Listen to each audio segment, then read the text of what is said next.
hadis Nabi SAW tentang ini menjelaskan kepada kita tentang pentingnya orang sibuk dengan tujuan dari diciptakan tadi, amal solehnya.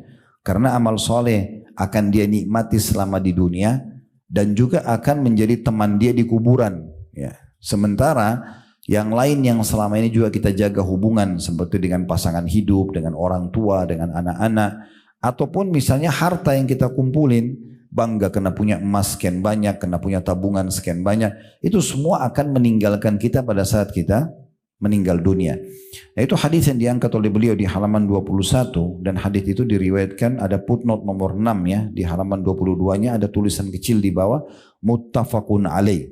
Kalau yang sudah tahu alhamdulillah, di halaman 22 ada tulisan kecil di bawah footnote nomor 5 muttafaqun alaih. Kalau yang sudah tahu alhamdulillah. Kalau yang belum tahu muttafaqun alaih artinya disepakati oleh Bukhari dan Muslim. Jadi hadis ini adalah hadis yang sahih.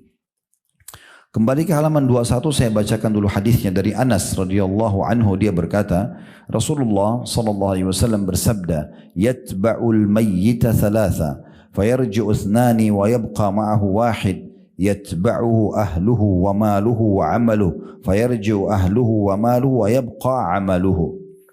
Mayit itu pasti akan diikuti oleh 3. Yang kedua kembali pulang, tidak akan tinggal bersama di kuburannya, dan hanya 1 yang akan tinggal bersamanya. Di dunia bersama, di akhirat juga akan bersama. Tapi yang 2 ini hanya di dunia, habis itu mereka tidak akan temani menuju ke akhirat. Dia diikuti oleh keluarganya, suami, istri, anak, sepupu, siapa saja, kerabat, tetangga, akan antar sampai ke kuburan. Selepas itu, setengah jam pulang. Ibu misalnya, kita ambil contoh langsung saja ibu, karena ibu mungkin semua orang tahu bagaimana kasih sayangnya pada anaknya. Ya. Sekarang kalau anak ibu meninggal, apakah ibu akan nginap sama-sama di kuburan? Akan pulang. Padahal cinta seorang ibu pada anaknya luar biasa gitu. Ya. Atau ayah pada anaknya, atau suami pada istrinya. Tetap aja nggak bisa. Sudah menjadi peraturan Allah, pasti keluarganya pulang. Sedih sehari, 2 hari, seminggu, sepekan, habis itu mulai berkurang, lama-lama juga sudah tidak sedih lagi. Gitu kan. Yang kedua hartanya, juga yang selama ini dia kerja di dunia, akan hanya sampai di pagar kuburan, misalnya mobil dia, atau mungkin cuma tinggal di garasi rumah, mobil rumahnya. Orang cuma kenang, oh ini mobilnya dulu ya, ini baju dia, oh ini handphone dia, oh ini sepatu dia, selesai. Sehari, 2 hari, habis itu selesai. Dibagi ke orang, habis.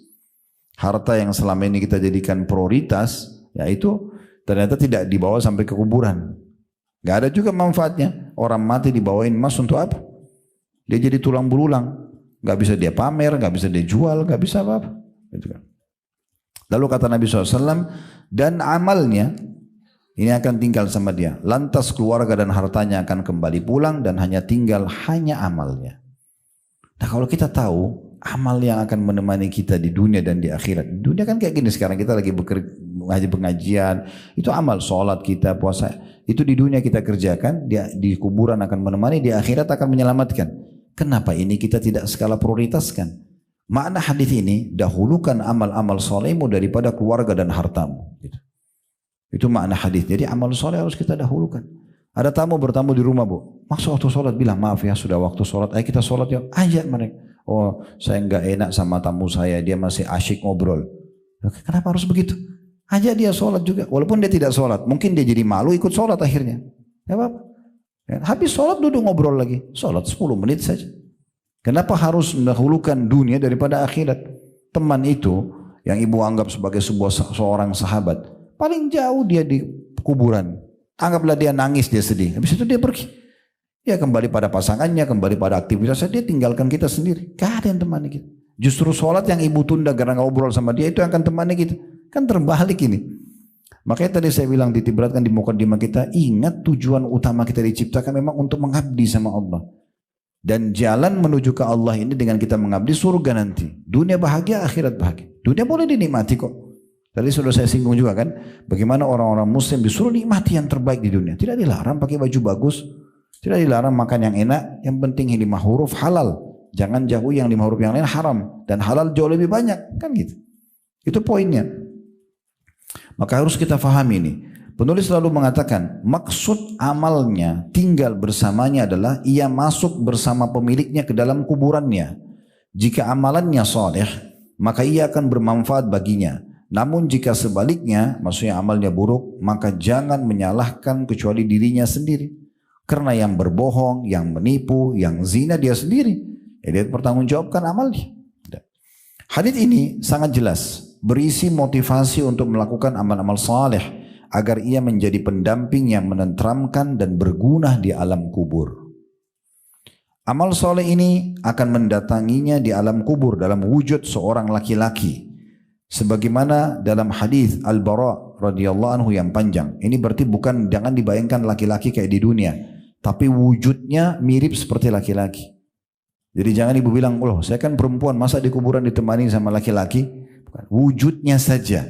Wujudnya seperti wujud laki-laki, tapi itu adalah gabungan amal soleh kita. Sholat, puasa, haji, umrah, semua digabung jadi wujud kayak manusia gitu. Ya.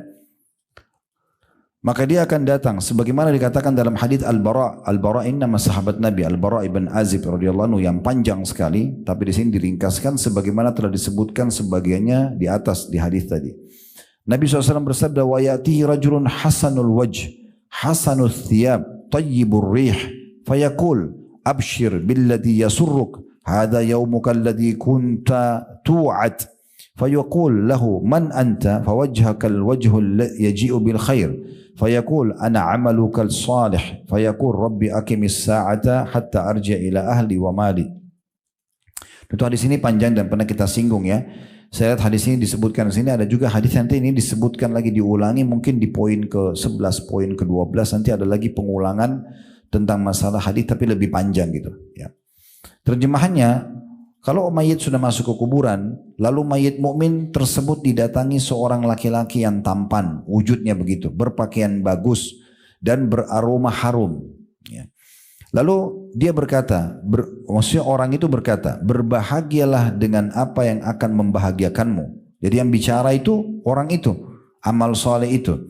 Ini adalah hari yang telah dijanjikan kepadamu. Bukan di dunia kau pernah dengar di ceramah, ya kalau di kuburan nanti akan masuk ditemani amal soleh. Nah ini sekarang nih kejadiannya. Lalu mayit itu bertanya, siapa kamu ini? Nah ini digambarkan kita semua nanti akan mengucapkan ini pada saat melihat amal soleh kita. Semua kita tidak ada pun kecuali akan mengucapkan yang sama. Wajahmu adalah wajah yang datang membawa kebaikan. Menggembirakan sekali. Bercahaya, tampan, bersih, wangi. Lalu laki-laki itu menjawab, aku adalah amal solehmu. Lalu orang itu mengatakan, si mayit, karena dia tahu ditemani oleh amal solehnya, dia mengatakan, ya Rabbi, wahai Tuhanku, segerakanlah hari kiamat agar aku bisa kembali kepada keluarga dan hartaku. Maksudnya bisa masuk ke dalam surga dan kumpul dengan keluarga yang saleh, yang baik, yang mukmin, yang memang wajar masuk surga. Serta harta yang selama ini aku infakkan, aku mau lihat hasilnya di timbangan amal. Maka dia berdoa agar dipercepatkan hari kiamat. Di sini ada di bawah nomor 72 HR Ahmad dan disesuaikan oleh Albani dalam Al-Mishkah di nomor 1630.